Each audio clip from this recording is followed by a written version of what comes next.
everybody, my name is Michelle. I'm from the Colorado Wolf and Wildlife Center, and this is our wolf talk for this week.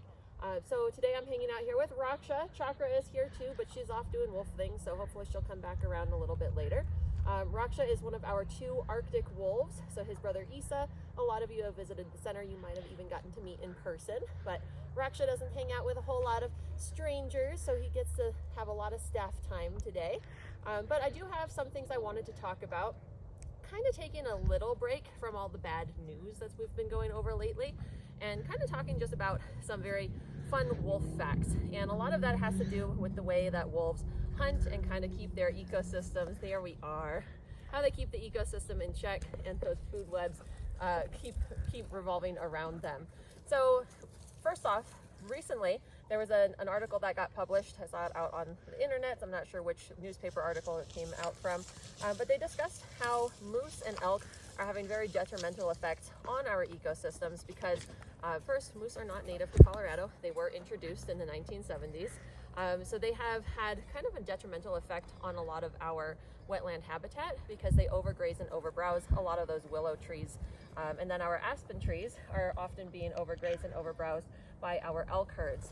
At one time, after European settlers had started to arrive in Colorado, they overharvested and overhunted those deer and elk populations, and we actually had less than 1,000 elk left in the state.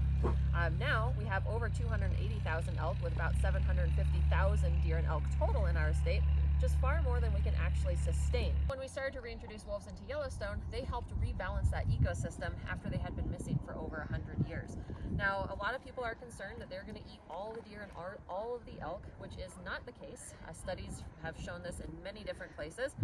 Isle Royale is a fantastic place to study the relationship between wolves and their prey. On that island, it specifically is moose, and you can see when the moose population drops, the wolf population drops. When the moose population rises, the wolf population rises, and they kind of work turn and turn in this wave. With wolves coming back to Colorado, we can expect to see a lot of this rebalancing, and hopefully we'll see wolves enter Rocky Mountain National Park so they can help repair some of that riparian damage that has occurred due to all the overpopulation of the moose and the elk in the area.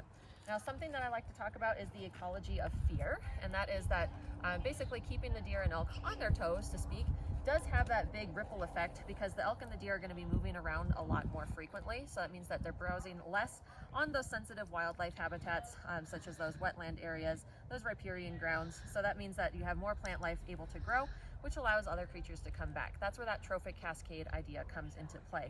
So seeing these concerns coming out of Rocky Mountain National Park with those overpopulations and how they've impacted the beaver population, which has collapsed in the park, they have been starting to put up large fences to try and keep the elk and the moose out of the wetlands because they're causing all that damage.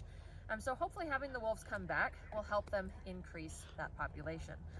Another big thing that people have a misconception about is that wolves like to eat the strongest animals.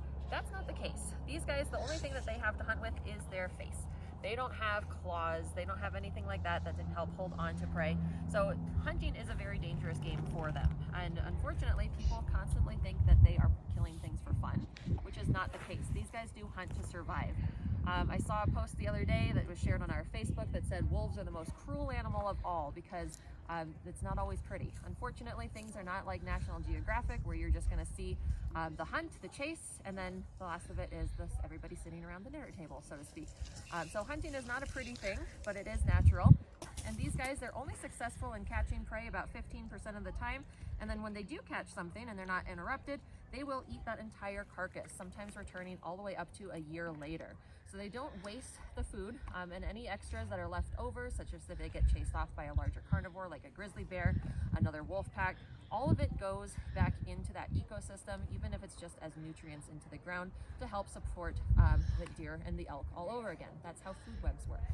So hopefully we'll see these positive benefits as these guys get to start returning back to their rightful home here in Colorado and across the West as well. But if you have any other questions, let us know. And again, we do appreciate you all making those comments to U.S. Fish and Wildlife Service to encourage them to allow us to continue getting wolves from Canada. If you haven't done so already, you can check that out. We'll have that QR code here so you can do that as well. And we'll see you all next week.